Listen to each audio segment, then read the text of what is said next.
네, 여러분 안녕하세요. 동물생리학 및 실험 7주차 수업을 시작하도록 하겠습니다. 제 얼굴 나오는 거가 좀 그래서 제 얼굴 빼고 그냥 슬라이드 화면만 보여드리도록 하겠습니다. 자, 여러분 뭐 동물생리학을 배우고 있죠? 동물의 특성 하면은 식물보다 신속하게 환경에 반응한다는 점입니다. 이를 위해서는 동물 같은 경우에는 동물만이 가진 어떤 고유한 기관계로서는 주변 환경을 인식하는 신경계 그리고 그 환경에 대해서 빠르게 반응할 수 있게 해주는 근육계가 있습니다. 우리가 신경에 대해서는 몇 주 전에 공부를 했었죠. 자, 근육세포는 뭐 여러분 뭐 아시겠지만 탈분국 또 탈부국을 하는 특징이 있어요. 그러니까 운동신경이라든지 기타 어떤 자극에 의해서 흥분하는 그런 탈분국 속성이 있고요. 그 다음에 이제 수축 단백질을 가지고 있어서 자신의 몸을 신속하게 변형할 수 있는 특징이 있습니다. 이때 이제 ATP 같은 화학 에너지를 이용해서 결국은 몸의 수축이라고 불리는 기계적 운동을 만들어내는 어떤 에너지의 변화가 일어나게 됩니다. 자, 그래서 이제 전에 말씀드린 것처럼 신경과 근육은 굉장히 비싼 세포라고 볼 수가 있습니다. 예, 이번 장은 근육생리를 공부를 하긴 하지만 주로 골격근 중심으로 할 겁니다. 척추동물의 골격근, 내장근, 평활근에 대해서는 간략히 뒷부분에서 다루고 있고요. 심장근은 뭐 얘기는 나오긴 하지만 순환기에서 주로 다룰 예정입니다. 자, 동물의 몸에는 수축할 수 있는 특징을 나타내는 게 이제 근육세포입니다. 아까 말한 것처럼요. 이러한 근육의 능력은 반응 속도와 화학 에너지를 기기 에너지로 변화하는 효율에 의해 좌우되게 됩니다. 자, 근육의 기능하면 먼저 운동이죠. 여러분 다 아는 운동 있고요. 물체 조작, 속이 빈 내부 기관 내용물을 박출하는 것은 여러분 그 장거 같은 것들이 되겠습니다. 뭐 위나 소화관 이런 것들은 속이 빈 내부 기관에 있는 내용물들을 박출하고 또 거기에 뭐가 있냐면은 여러분 방광 같은 기관들이 있을 거예요. 그 다음에 특정 기관의 내용물을 외부로 배출한다든지 또 열을 생산해서 체온을 보조한다든지 여러분 춥게 되면 몸이 떨리게 되죠. 그러니까 체온을 상승시키는 메커니즘 중에 하나가 이제 근육이 떨려서 되는 것도 있습니다.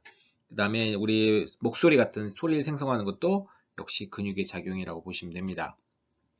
자, 우리 근육량 얘기를 하는데요. 척추동물의 근육은 신체의 약 50%를 차지하게 됩니다. 그만큼 많은 부분이 근육으로 구성이 되어 있어요, 여러분. 자, 우리가 근육을 분류해 보면 아래의 그림과 같습니다. 일단 근육에 있는 가로 무늬가 있느냐 없느냐에 따라서 가로 무늬근, 밑 무늬근 이렇게 분류를 하고요. 근육을 우리가 운동신경을 통해서 마음대로 조절할 수 있느냐, 수의근이냐, 아니면 그렇지 못하느냐, 불수의근이냐 해서 이렇게 구분하게 됩니다. 골격근은 가로 무늬근임에 동시에 수의근이고요. 심근은 가로 무늬근이지만 불수의근입니다. 평활근, 우리 내장을 둘러싼 평활근들은요, 민문이 근이면서 불수의 근이 되겠습니다. 자, 먼저 골격근이 이제 주가 되니까 골격근에 관련된 얘기를 해볼게요. 자, 골격근세포라고 하는 게 있습니다. 우리가 근세포라고 하는 게 있는데, 이걸 우리가 다른 말로 근섬유라고 합니다. 그 머슬 파이버 하면 세포라고 생각하셔요, 여러분. 자, 근섬유는 기능적 다액체입니다. 즉, 수축하는 기능을 위해서 여러 세포들이 척추동물의 근세포는 다핵성의 세포입니다. 다핵. 그러니까 여러 세포가 융합돼서 만들어져 있어요. 그리고 뭐 근육의 종류에 따라서 미토콘드리아 비중이 큰 차이가 납니다. 즉 미토콘드리아 비중이 많은 것들은 유산소 대사, 즉 호기성 대사를 이용해서 ATP를 많이 생성하는 그런 근육들이 되겠고요. 그 다음에 산소를 별로 쓰지 않고 해당 과정에 의해서 ATP를 공급하는 근육들은 마이토콘드리아의 비중이 비교적 적습니다. 그래서 세포에 따라서 4에서 42%의 마이토콘드리아 비중을 가지고 있어요. 자, 골격근의 전체 그 모습을 보게 되면 이렇게 되어 있죠, 여러분. 자, 일단 골격근에 보게 되면 이 무늬가 있습니다. 앞서 얘기했지만 가로 무늬가 있는데 이 가로 무늬는 골격근의 근섬유들이 잘 정렬되어 있기 때문에 그렇습니다. 잘 정렬되어 있기 때문에 큰 힘을 빠른 속도로 낼 수 있는 게 이 골격근의 특징이 되겠어요. 우리 맘대로. 자, 이 골격근의 전체적인 구조를 보게 되면요. 여러분, 동물에는 세포, 조직, 기관, 기관계 이렇게 있다는 걸 아실 겁니다. 네, 여기서 우리가 팔의 이두박근, 삼두박근 할 때 그 근육은요, 전체 근육 또는 근다발을 우리가 기관이라고 보고 있고요. 자, 그리고 근섬유는 세포가 되겠습니다. 자, 근육 조직 아닌가요? 근육이 기관이라는 얘기가 좀 되게 이상하게 들린다라고 하는, 한 고등학교 선생님이 얘기도 있었는데요. 근육은, 자, 근육 조직이라고 하는 것들은 조직의 이런 근섬유들의 모임을 우리가 근육 조직이라고 하고요. 여러분들, 복근, 그 다음에 이두박근, 삼두박근, 척추 길이근, 특정 근육들은 우리가 기관으로 분류를 할 수가 있습니다. 자, 근섬유는 기관 아래에서 이루고 있는 그 세포가 되겠죠. 아까 말씀드린 것처럼요. 그 다음에 근원섬유라고 해서 근섬유 안에 이제 이렇게 근원섬유가 들어 있습니다. 근원섬유라고 해서 이 근원섬유를 우리가 세포 소기관이라고 얘기를 합니다. 그 다음에 세포 소기관인 근원섬유 확대해 보게 되면요. 보시는 바와 같이, 자, 액틴과 마이오신 필라멘트, 즉, 액틴 필라멘트가 가는 필라멘트고요. 마이오신 필라멘트가 굵은 필라멘트인데 이것들이 이렇게 교대로 들어있는 모습입니다. 그리고 이렇게 정렬된 것들이 쭉 나열되어 있기 때문에 짙고 연한 무늬들이, 그러니까 가로 무늬가 보이게 되는 겁니다. 자, 액틴과 마이오신은 단백질이 되겠죠. 예, 이렇게 굵은 필라멘트, 마이오신, 가는 필라멘트, 액틴 주로 구성되어 있습니다. 자, 이 근원섬유를 좀 더 확대해서 그 부위별로 우리가 살펴보게 되면요.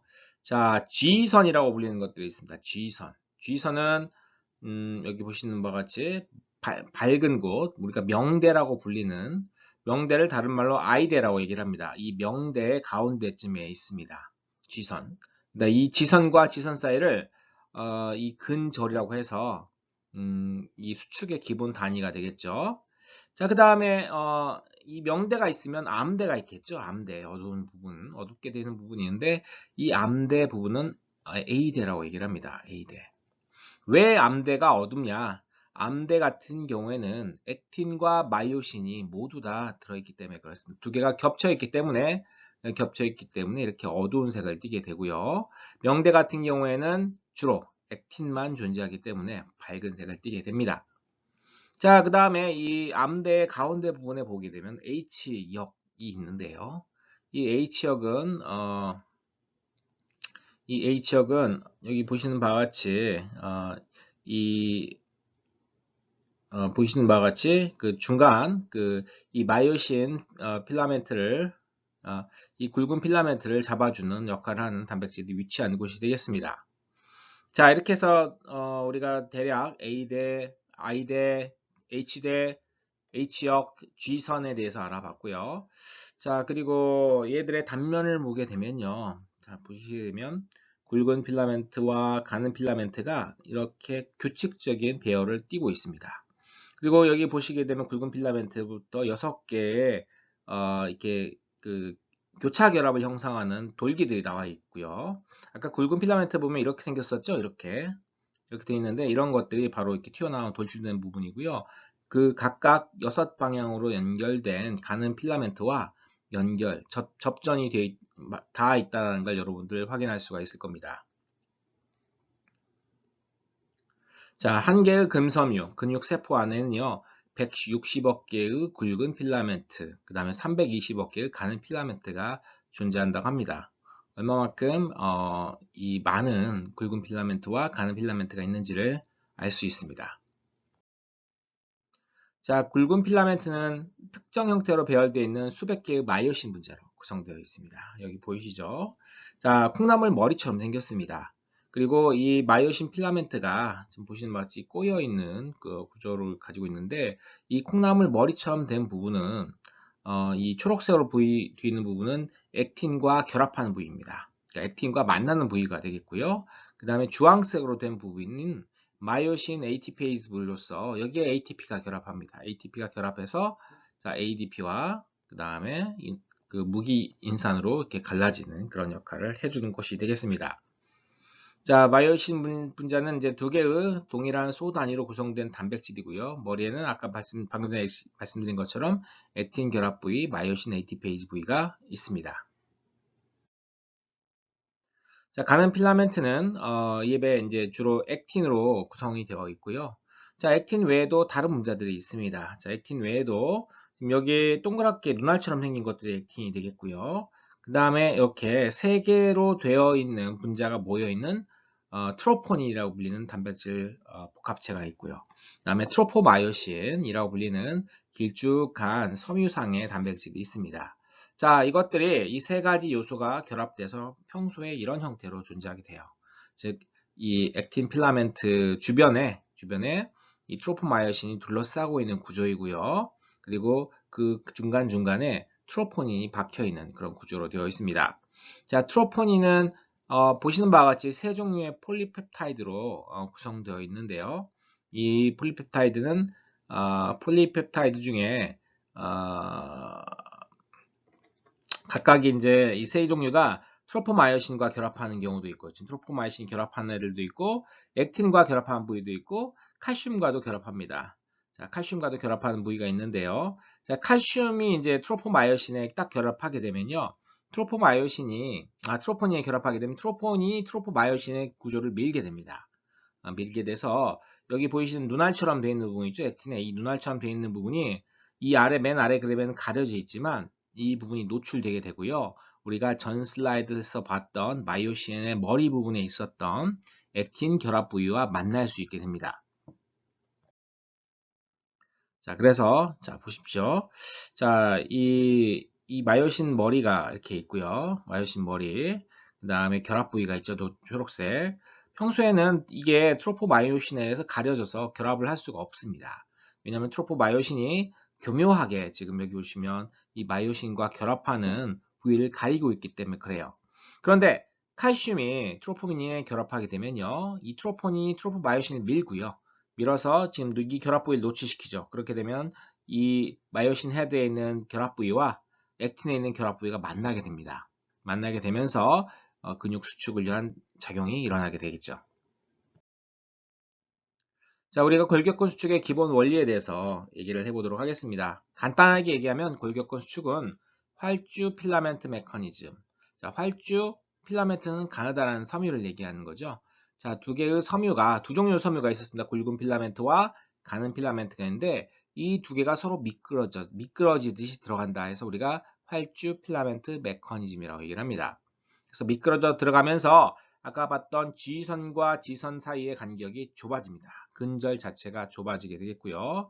자, 여기 보게 되면 이제 우리가 H역이라고 불리는 부분이 좁아지게 되겠습니다. H역이라는 데가 좁아지고요. 그 다음에 이제 명대도 이렇게 좁아지면서 좁아지게 되겠습니다. 그러니까 근절과 명대와 H역 자체가 다 좁아지게 되는 그런 현상들 나타내겠고요.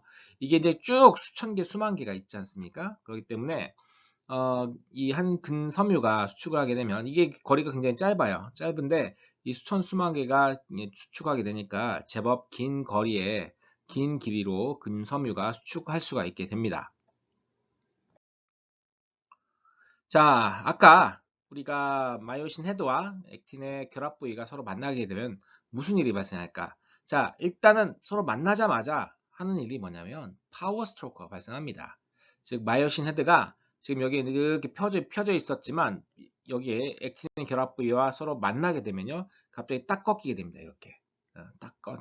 꺾이게 되면서 얘를 당겨요. 이렇게 이쪽으로 당기게 되는 그런 현상이 되겠습니다. 그래서 지금 여러 개의 마이오신 헤드들이 쭉 있고요. 액틴과 이렇게 만나게 되지만 얘들이 서로 이렇게 노를 젓듯이 당기고 해가지고 하니까 얘들이 이제 그걸 당기니까 이렇게 좁아지는 형태를 띠게 되는 것이죠. 근절 자체가 그래서 이렇게 길쭉한 데서 이렇게 좁아지는 모양으로 해서 수축이 일어나게 되는 것입니다.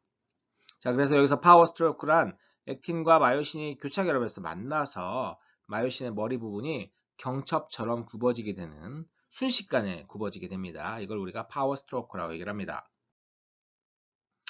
자, 그러면 어떻게 칼슘 아까 얘기를 했었습니다. 칼슘의 기능 얘기를 했었죠. 칼슘의 기능은 자, 칼슘이 있어야만 두 마이오신 헤드와 액틴이 결합한다 라고 얘기를 했습니다. 그래서 칼슘의 존재는 필요하고요.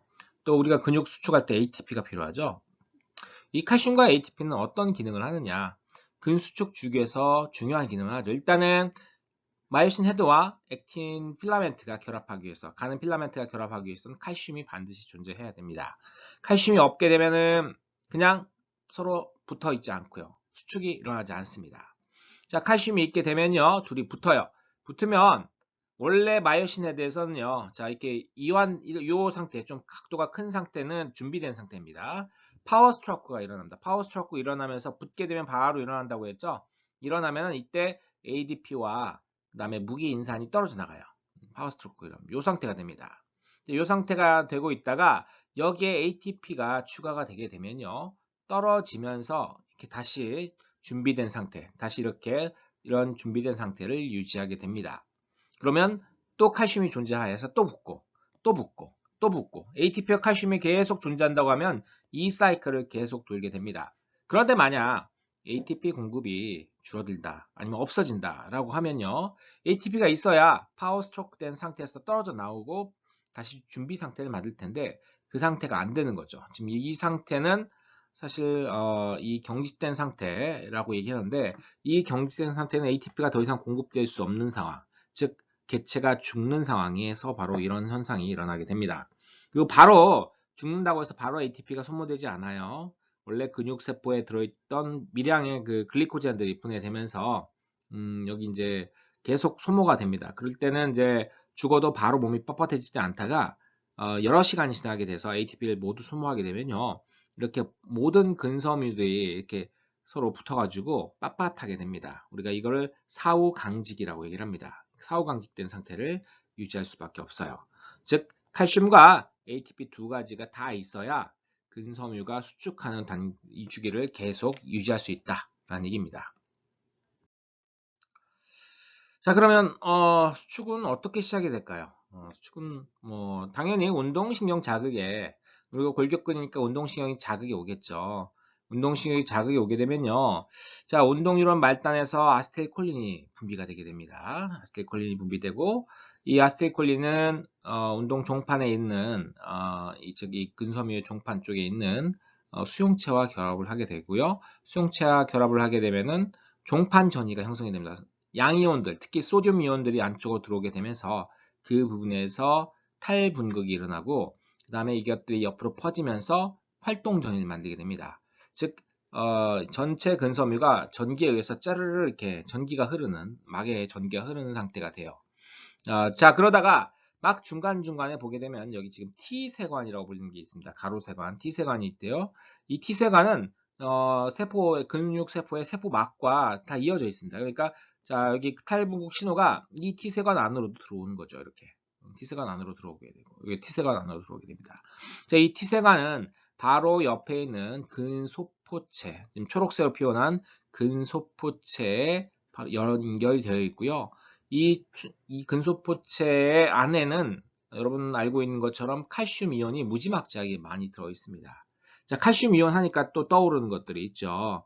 이 근소포체에서 칼슘 이온이 방출되게 되면, 자, 여기에 이쪽 지금 섬유 가는 필라멘트 위에 붙어 있던 트로포닌에 칼슘이 결합을 하게 되는 거 충분히 상상해 볼 수 있겠죠. 자, 그래서 자, 아세틸콜린이 수용체와 결합하고 거기에서 탈분극되고, 그리고 활동전이가 이어지고 T세관으로 이 활동전이가 전달되고, 그 T세관에 전달된 활동전이가 근소포체로부터 칼슘 이온을 분비하게 되고요. 그 분비된 칼슘 이온은 어디에? 가는 필라멘트 위에 붙어 있는 트로포닌과 결합해서 우리가 앞서 슬라이드에서 본 것처럼 근수축을 일어나게 됩니다. 자, 그러면 T세관과 근소포체 사이의 관계는 무엇일까? 자, T세관과 근소포체가 이어진 부분을 자세히 볼게요. 지금 초록색은 근소포체의 옆부분에 있는 주머니라 해서 우리가 측낭이라고 얘기를 하고요. 이 측낭과 지금 T세관이 이렇게 있는데 두 개가 맞붙어 있는데 맞붙어 있는 게 보게 되면요. 단백질들이 붙어 있습니다. 단백질들이. 정말 이 레고 블럭처럼 서로 딱 맞아떨어지는 두 종류의 단백질들이 서로 마주보고 있어요. 그리고 이제 여기 T세관에 있는 단백질, 리노딘 수용체, 발 단백질이라고 하는 이 리노딘 수용체 같은 경우에는 자, 이 금속부재 측량에 있는 리노딘 수용체 같은 경우에는 T세관에 있는 디히드로핀 수용체에 T세관이 탈분국돼서 이 디히드로핀 수용체가 자극을 받게 되면 얘가 여기에 자극을 줘서 이 리노딘 수용체가 하는 칼슘 이온 통로의 역할을 하는데 그 칼슘 이온 통로의 역할을 할 수 있게끔 만들어줍니다. 그래서 칼슘 이온들이 바깥으로 막 분출돼요. 세포질도 분출되게 되는 겁니다. 자, 전체적인 과정을 한번 쭉 살펴보도록 하죠. 먼저 운동 뉴런이 왔어요. 운동 뉴런이 와고 여기 말단에서 아세틸콜린이 분비가 됩니다.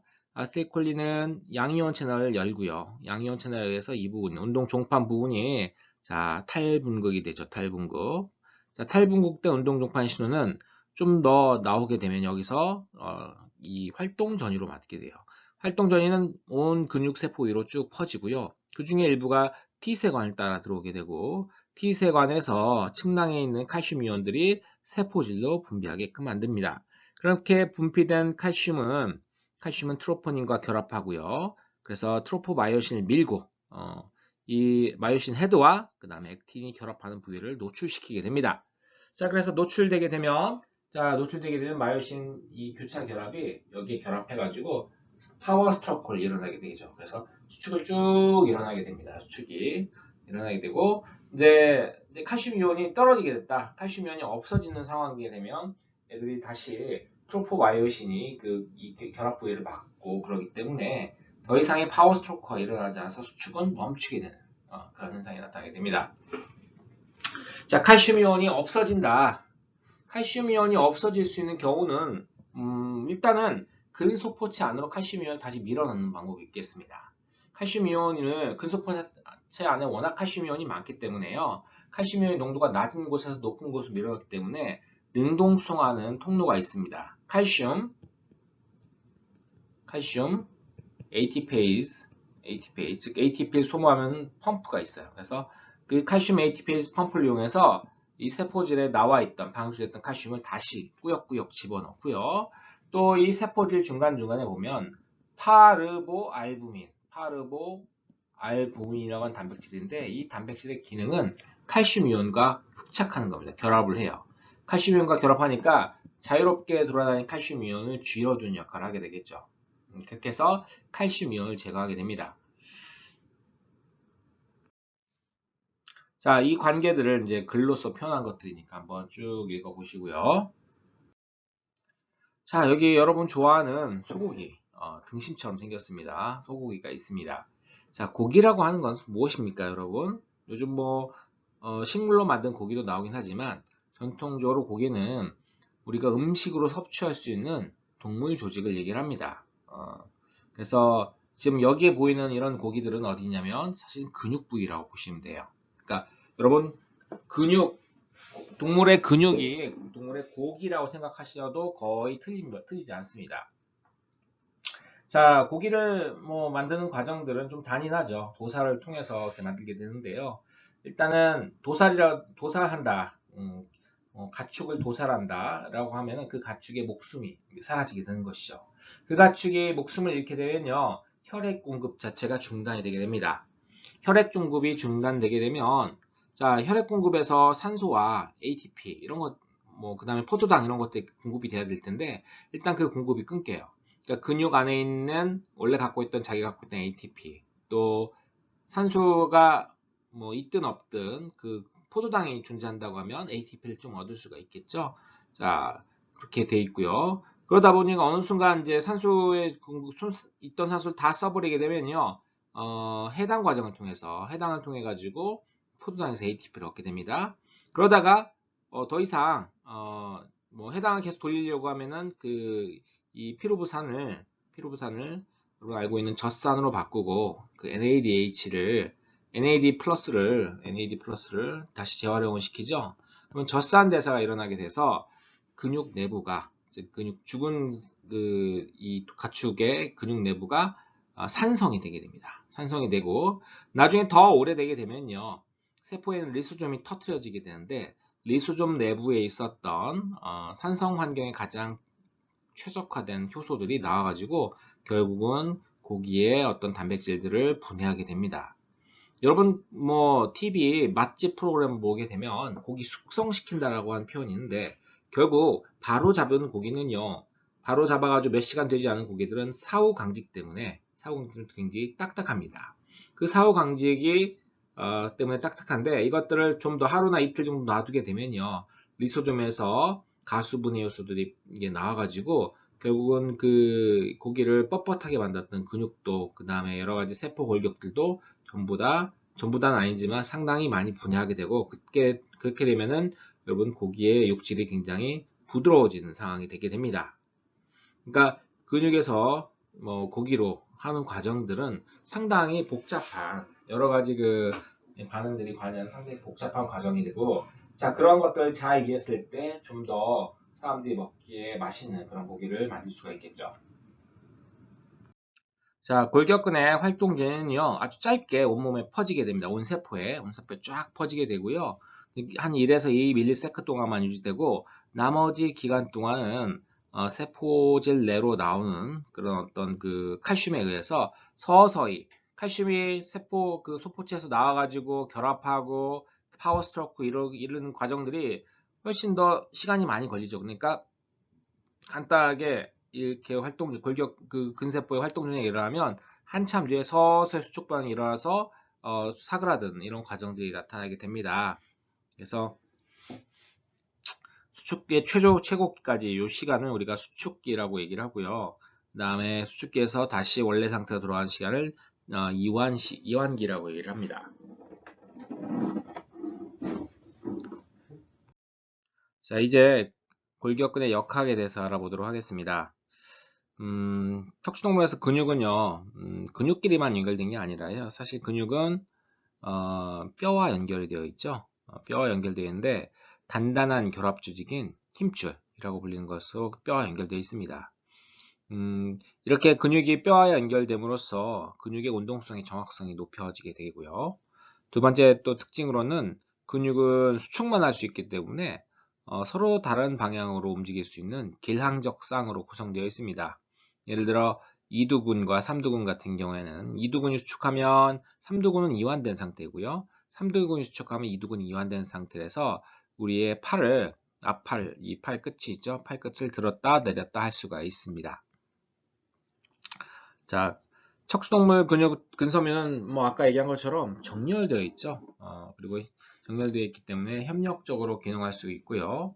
그래서 동일한 근육으로 요구에 따라 서로 다른 힘을 낼 수 있습니다.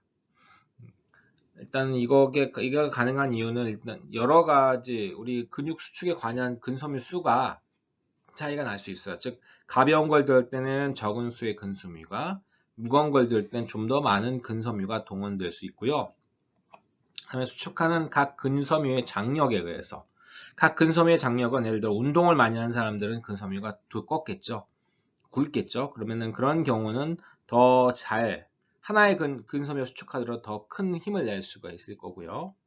또는 이제 피로가 어느 정도냐 또는 이제 뒤에 잠시 후에 얘기했지만 수축 개시 시 근섬유의 길이가 얼마나 되느냐 그 다음에 신경의 자극이 운동신경의 자극이 얼마큼 되느냐에 따라서 근섬유 하나가 낼 수 있는 장력의 크기도 좌우가 됩니다.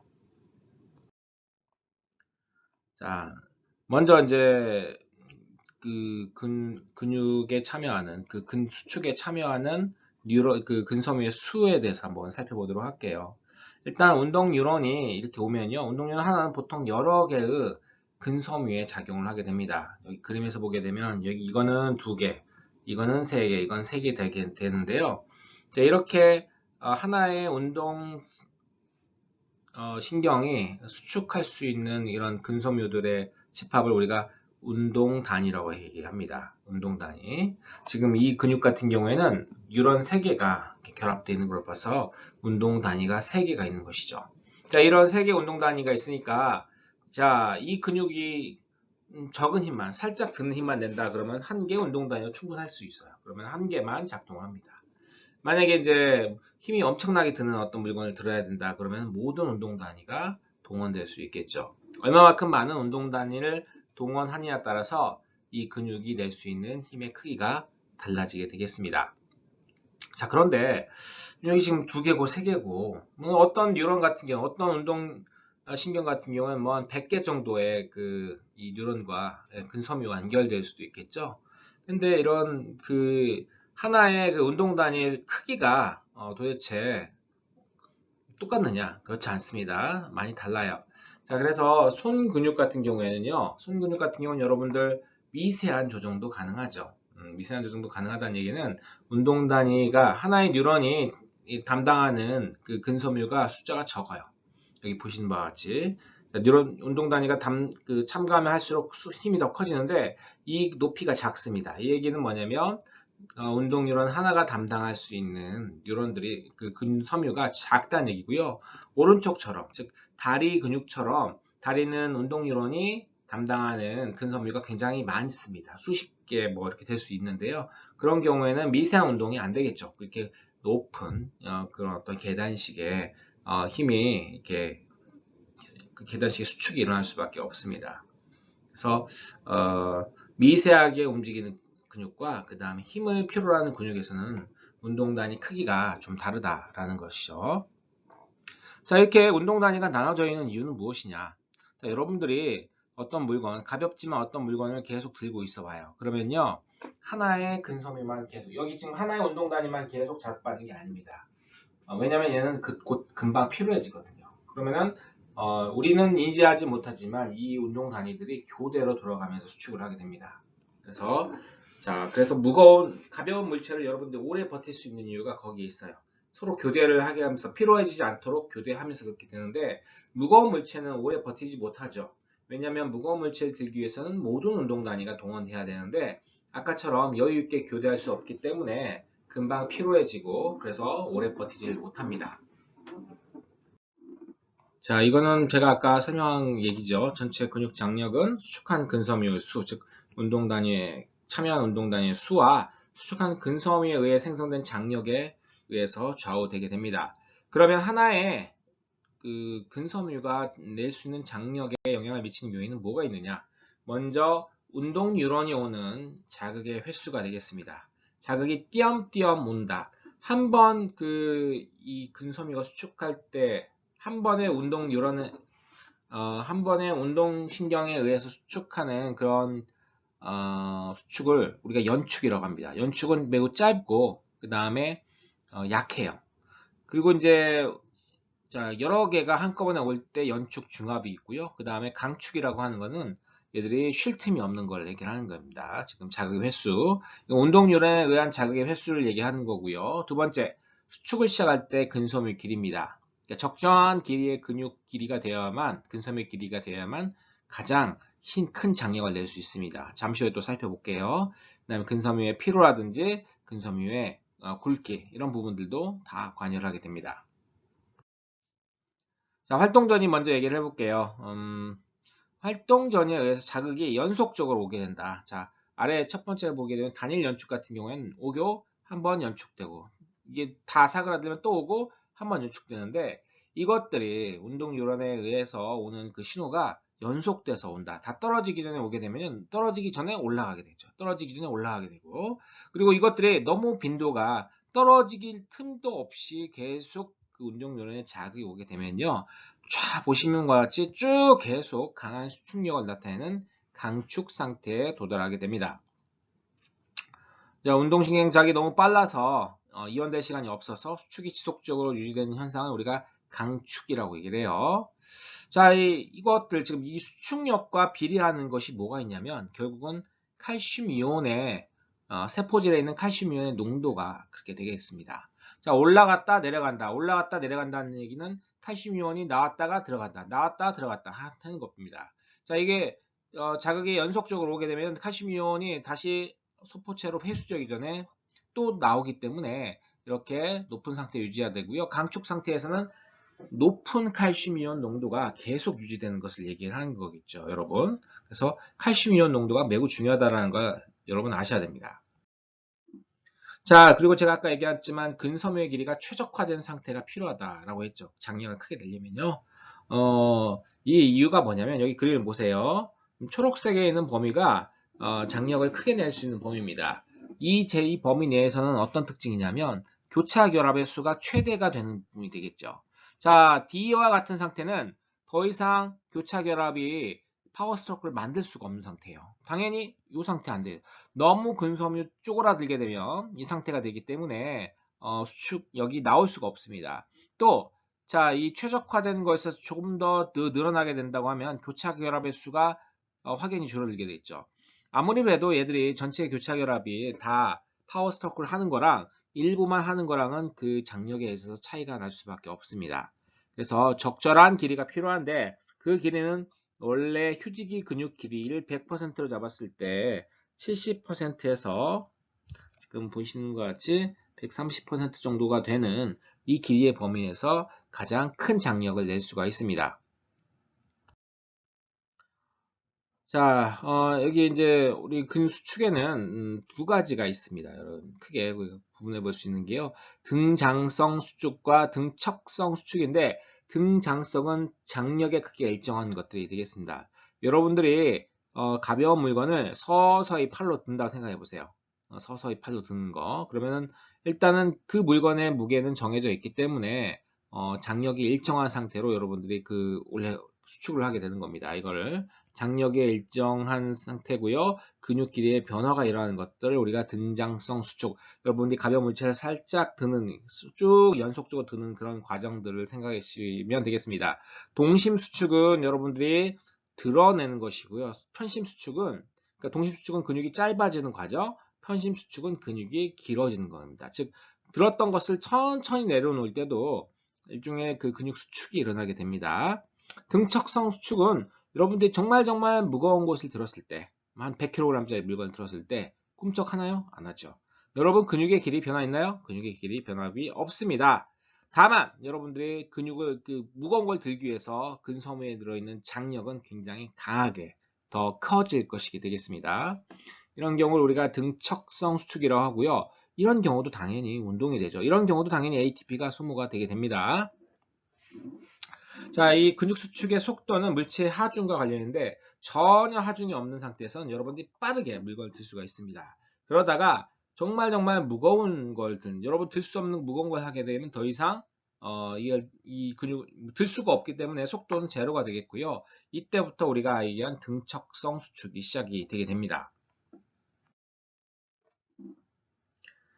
자, 근육 같은 경우에는 이제 일종의 지렛대 운동이라고 생각하시면 돼요. 여러분, 근섬유가 팔을 이렇게, 손을 이렇게 쭉 드는다고 생각해 보세요. 되게 많이 들리죠? 한 몇십 센치 움직이는데, 실제로, 여기 지금 이런 것처럼 팔을 이렇게 들었을 때요, 한 7cm 정도 움직인다고 봐요. 그런데, 근섬유는 그렇게 길게 늘어나지 않아요. 근섬유는 길게 늘어나지 않고요. 근섬유는 기껏해야 한 1cm 이럽니다. 이건데, 일종의 지렛대 원리인데요. 여기 지렛대 받침에서 이 근섬유 있는 곳까지 길이가 한 5cm. 그 다음에 이 받침에서 저 물건이 들려진 이 물건까지 거리가 35cm게 되면 자 5대 35니까 1대 7 정도 되죠. 1대 7이면 여기서 7cm가 늘어나면 여기서 1cm가 줄어들게 되는 그런 현상이 되겠습니다. 그래서 근섬유는 짧은 거리를 강한 힘으로 움직이게 되고 그 강한 힘을 이런 식으로 이제 먼 거리를 통해서 움직이게 되는 지렛대 원리를 이용한다라는 겁니다. 모든 근육이 다 이런 건 아니고요. 지렛대 쓰지 않는 근육들도 있습니다, 여러분. 자, 이제 골격근의 대사와 근섬유의 종류에 대해서 알아보도록 할게요. 자, 일단 그 골격근이 움직이려면은 ATP가 필요합니다. 그쵸? 근육에 수축할 때도 ATP 필요하고요.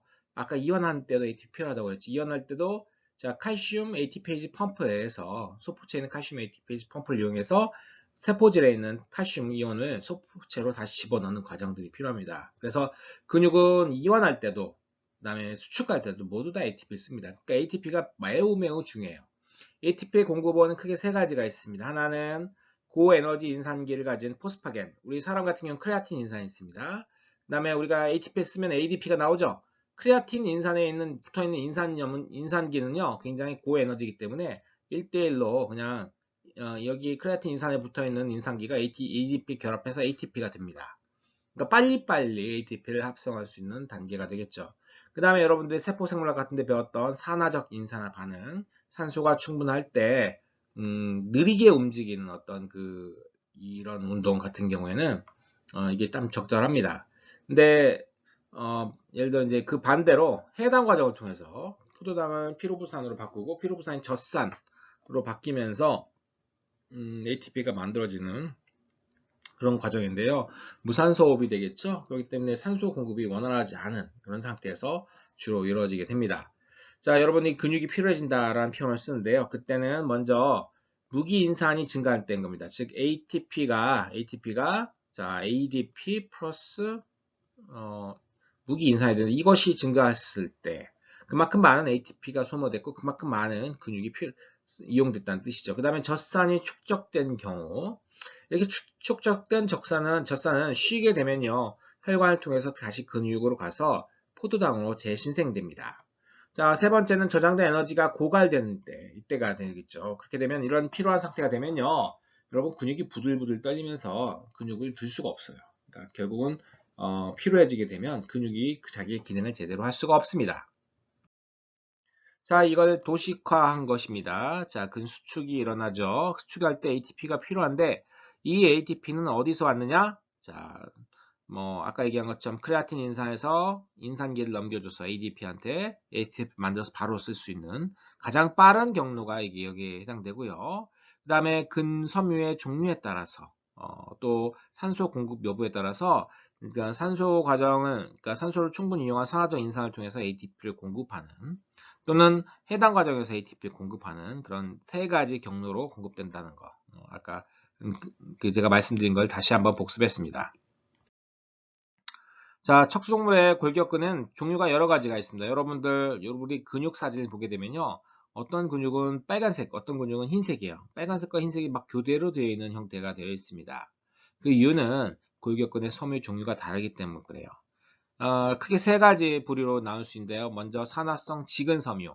지근은 천천히 수축한다는 뜻이죠. 산화성은 산화적 인산을 쓴다는 겁니다. 즉 일형 섬유가 여기 해당되는데 산화적 인산을 써서 천천히 수축하는 것이 되겠습니다. 천천히 수축하는 이런 근육들 같은 경우에는요.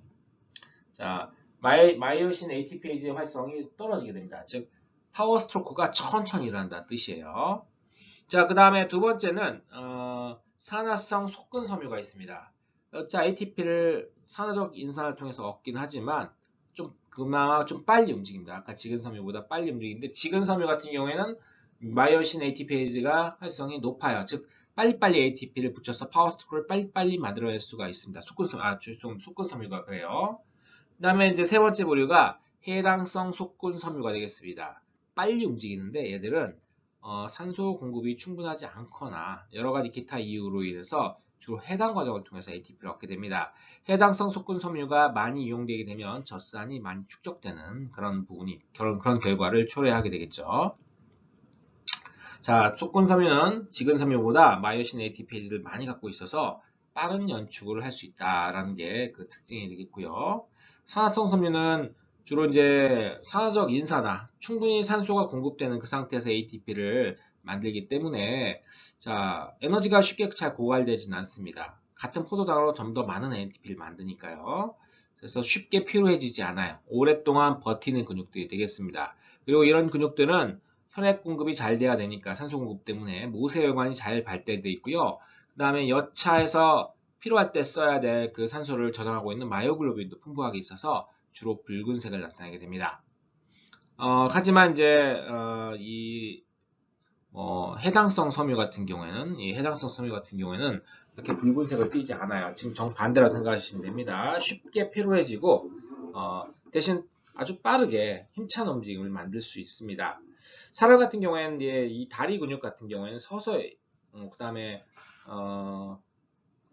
천천히 이게 수축하는 그런 어떤 지근섬유로 주로 구성되어 있고요. 우리 영장류 유인원 같은 경우에 팔 근육이 주로 속근섬유로 많이 구성되어 있습니다. 해당성 속근섬유로요.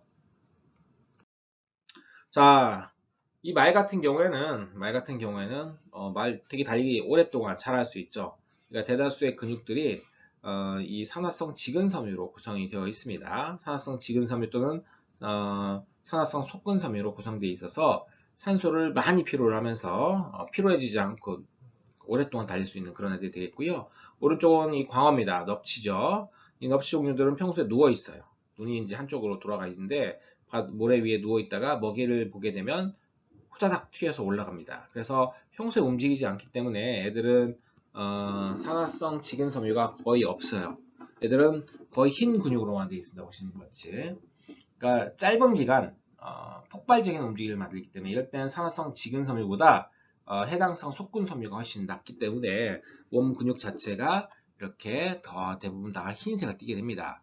이 반대 여러분 보신 적이 있죠. 참치 같은 경우에는 항상 움직여야 하기 때문에 참치의 대다수 근육들은 붉은색, 그러니까 산화성 지근섬유 또는 산화성 속근섬유의 특징을 나타내게 됩니다. 자, 근섬유는 환경에 잘 적응합니다. 먼저 여러분은 운동을 해주죠. 규칙적인 지구력 운동, 여러분 유산소 운동이라고 하는데 그러면 산화성 섬유, 산화성 이 근섬유들이 잘 발달되게 됐죠. 모세혈관도 잘 발달되고 해서 지구력 있는 운동에 굉장히 좋게 됩니다. 또 아까 봤던 해당성 속근섬유가 있었는데요. 해당성 속근섬유가 산화성 속근섬유로 변화할 수가 있습니다. 여러분들이 유산소 운동을 꾸준하게 해주면요. 자, 그런데 이제 가끔 보면 단거리 달리기 선수들 같은 경우에는요, 절대 오랫동안 달리기 하지 않습니다. 이 사람들이 주로 하는 운동은 근육을 키웁니다. 근섬유의 숫자는 이미 정해져 있기 때문에 근섬유의 숫자는 근섬유는 더 이상 세포 분열을 하지 않기 때문에요. 여러분들이 태어나면서 가지고 있는 그 숫자는 변하지가 않습니다. 그렇기 때문에 근육이 커진다는 얘기는 근섬유가 비대해진다. 즉, 근섬유 내부에 들어있는 여러 가지 섬유들, 굵은 필라멘트와 가는 필라멘트의 양이 늘어난다라는 뜻입니다. 이런 경우 이제 강력한 근력 운동을 통해 가지고 무산소 운동을 통해 가지고 해당성 속근섬유를 양을 늘릴 수가 있어요. 그렇죠? 위에서 봤던 산화성 지근섬유는요, 굵기가 굵어지지 않습니다. 자, 그 다음에 남성 호르몬인 테스토스테론 효과는요, 마이오친, 액틴의 합성을 증가시킵니다. 그래서 근육이 굵어질 수 있도록, 근육이 비대해질 수 있도록 돕습니다. 그래서 근육량을 증가시키게 되겠죠.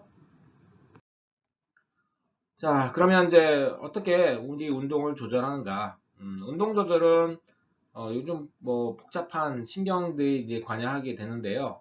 여러 입력 정보가 관여하게 됩니다. 그래서 운동 이론에 여러 입력 정보가 들어가게 돼요. 기본적인 운동 정보는 1차 운동 피질이 있죠, 여러분. 뇌 대뇌에 피질에 있는 1차 운동 피질 여기와 그 다음에 뇌간에 있는 것들이 영향을 미칩니다. 얘는 직접적으로 영향을 미치고요. 얘는 좀 간접적으로 영향을 미치는데 이 두 개가 주요한 경로가 되겠습니다. 그리고 다른 뇌 부분들이 운동에 관여하게 되는데 이 둘을 약간씩 관여하면서 운동 활성을 간접적으로 조절하는 그런 부분이 되겠어요. 자, 세 가지 지금 우리가 운동을 할 때 필요한 경로들은 구심성 뉴런과 척수 반사, 피질 척수계, 다중 뉴런 시스템이 있습니다. 다음 페이지의 그림에서 좀 더 자세히 살펴볼게요. 그다음에 이제 근방추 골지 힘줄 기관은요, 골격근 활성을 조절하는 데 필수적인 일종의 뭐랄까 감각기관이 되겠습니다. 근방추는 근육 길이를, 골지 힘줄 기관은 근육에 걸린 장력을 우리가 알게 되는 일종의 자기수용기입니다. 자기수용기. 우리 몸의 위치라든지 뭐 그런 상태를 알 수 있게 해주는.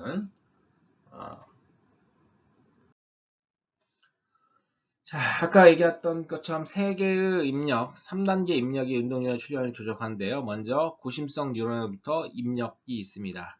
구심성 뉴런이 이제 1번이죠. 지금 여러분들이 지금 말초에서 감각기 오면 바로 구심성 뉴런 말단에서 이제 운동 뉴런 넘어가는 경우인데 이건 보통 반사 같은 경우에 해당됩니다. 척수 반사들. 짧은 거죠. 기본적인 보호 운동과 관련되어 있습니다. 그 다음에 자 여기 주 운동 피질, 대뇌에 있는 운동 피질에서 직접 내려가서 운동 뉴런에 작용하는 것들이 있습니다. 이걸 우리가 피질 척수계라고 얘기하는데요. 피질 척수계는 정교한 운동을 조절하는 데 도움이 됩니다. 여러분들이 마음대로 움직이는 것들 있죠. 여러분 근육을, 손을, 발을, 근육을 이용해서 마음대로 여러분 조작하는 그런 운동들은 여기에 해당되는 경로로 주로 되고요. 그 다음에 다중 뉴런 운동계, 여기에는 이제 주로 지금 보게 되면은 간뇌가 해당됩니다. 간뇌에 영향을 미치는 건 기저핵도 있고요, 손해도 있고, 이런 것들이 이 간뇌에서 시냅스를 형성해 가지고 운동 뉴런에 영향을 미치게 됩니다. 여기 보시는 것처럼. 자, 이런 경우인데, 이런 경우는 이제 주로 큰 근육에 의한 불수의적 운동 또는 전반적인 몸 자세 조절, 이런 것들에 해당됩니다. 여러분들이 한 발을 들고 예를 들어 균형을 잡는다, 아니면 여러분들이 서 있는다, 이럴 때 여러분들의 근육들이, 여러분들의 대뇌 피질이 여러분들 의지대로 이 뉴런 조절해 이런 식으로 하지 않습니다. 그런 여러분들이 신경 쓰지 않아도 손해라든지 기저핵이라든지 이런 부분들이 관여를 해가지고요, 적절하게 그런 움직임의 자세라든지 큰 근육의 불수의적 운동을 조절하게 됩니다. 굉장히 운동도 복잡한 걸 알 수 있겠죠. 자, 여기 아까 봤던 자기의 수용기의 근방추입니다. 근방추는 보신 바와 같이 우리 골격근 사이사이에 들어가 있어요. 골격근 사이사이에 들어 있고, 흡사 골격근처럼 생긴 근섬유를 가지고 있고요. 거기에 뻗은 뉴런의 말단이 이렇게 딱 감고 있죠. 지금 보시게 되면요. 그래서 이 근방추 그렇고요. 그 다음에 골지 힘실 구간은 이 근육의 장력을 담당하는 건데, 결국은 이 뼈와 근육을 연결하는 이런 힘줄 내에 역시 뉴런이 뻗어 있습니다. 그래서 얼마만큼 근육이 당겨지고 있는지를 파악할 수 있게 해줍니다.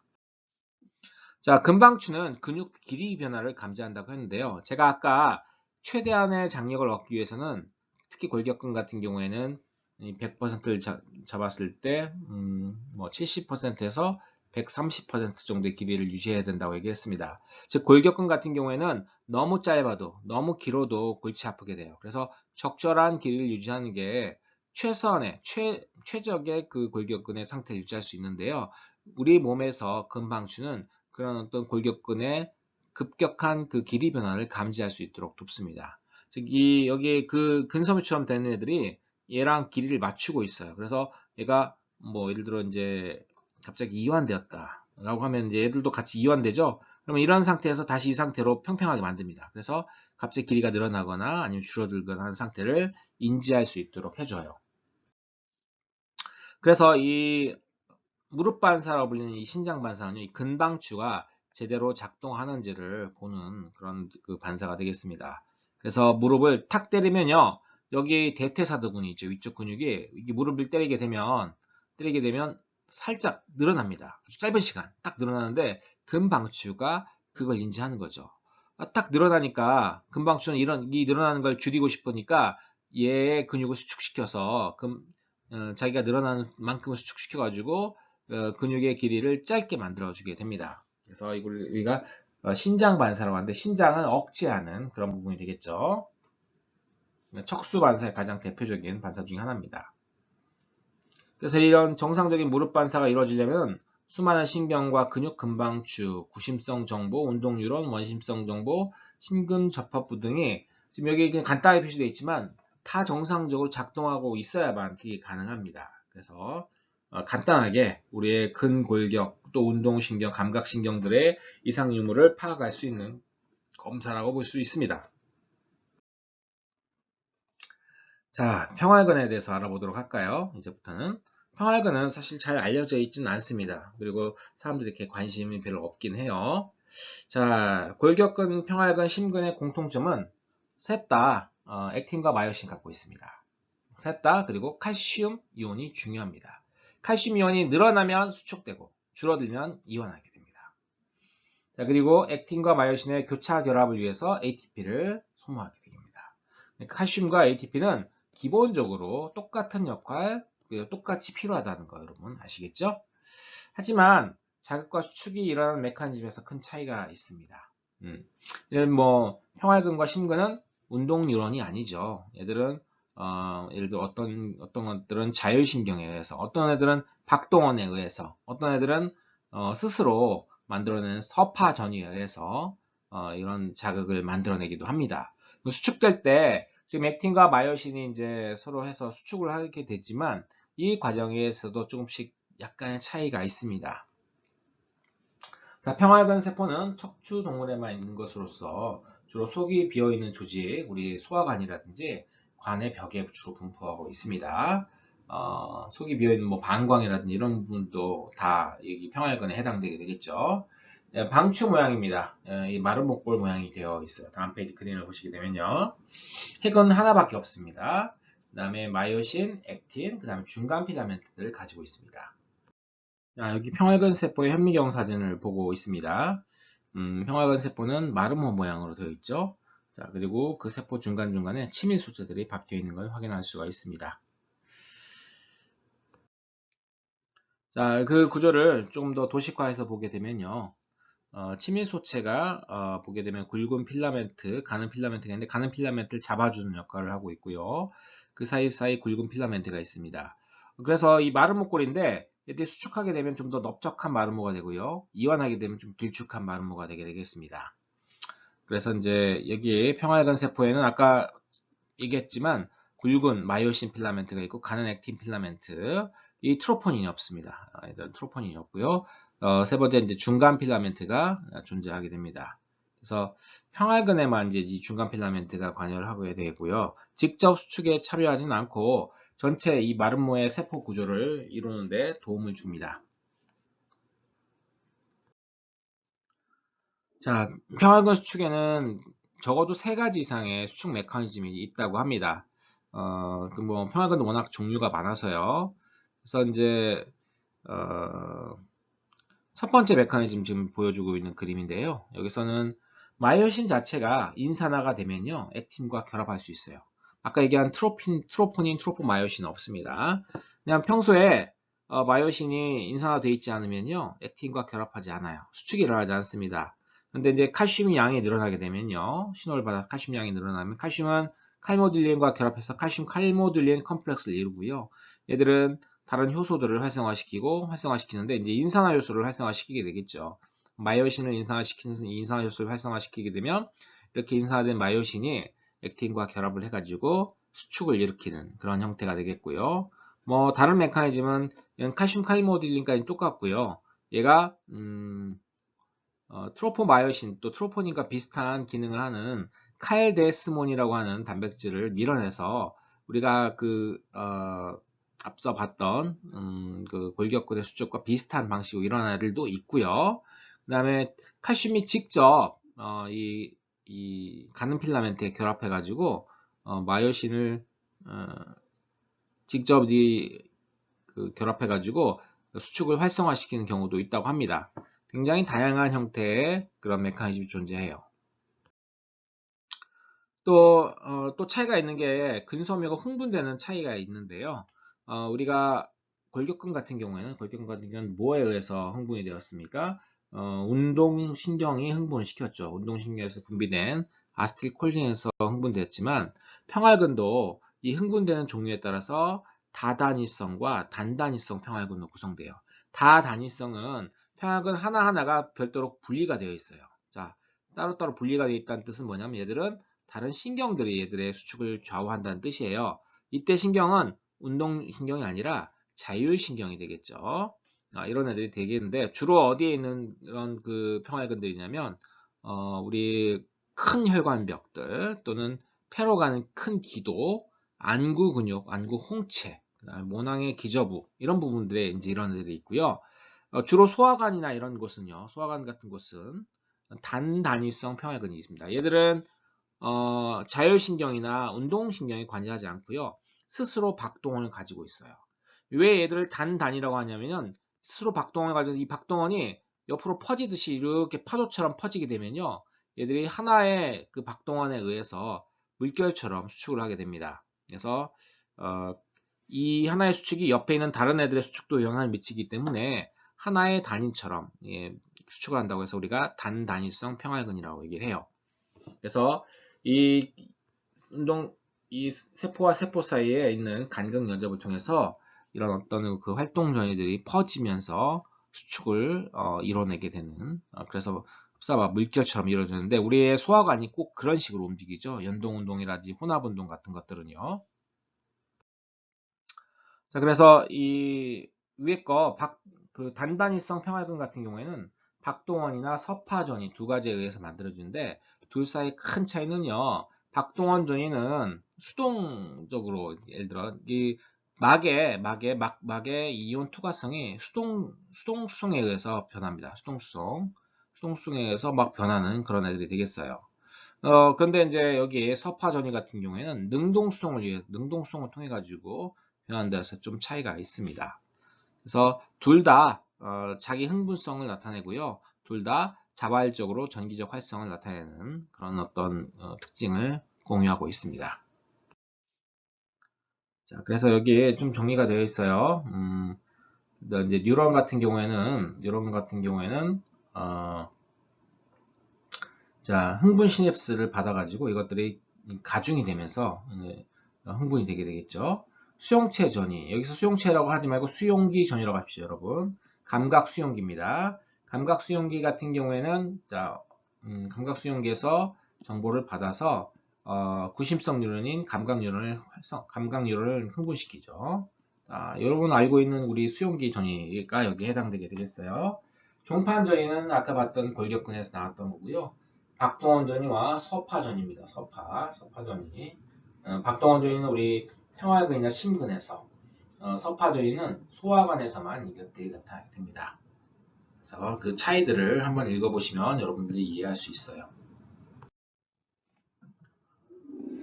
자, 단단위성 평활근이 비록 박동원이나 서파전이에 의해서 스스로 뭐 이렇게 수축을 한다고 하지만 이들의 수축은 자율신경에 의해서 조절을 받을 수 있습니다. 좀 더 빨리 또는 좀 더 느리게 수축할 수 있는 것들이 이제 되는데 심장 같은 경우에도 심장의 교감신경이 작동하게 되면요. 그 박동원 자체가 빠르게 박동하게 됩니다. 그 다음에 부교감신경이 더 강해지면 박동원 자체가 느리게 박동을 시작하게 되는 거죠. 그래서 그 둘 사이의 차이를 만들어내요. 그러니까 자율신경이 영향을 미친다. 수축을 시작하지는 않지만 수축률과 장력에 영향을 줄 수 있다는 건 여러분들 이해하시기 바랍니다. 자율신경은 그 뉴런 전체 영향을 미치기 위해서 이렇게 넓적하게 되어 있고요. 굉장히 시냅스들이 굉장히 많아요. 지금 보시게 되는 것 같이.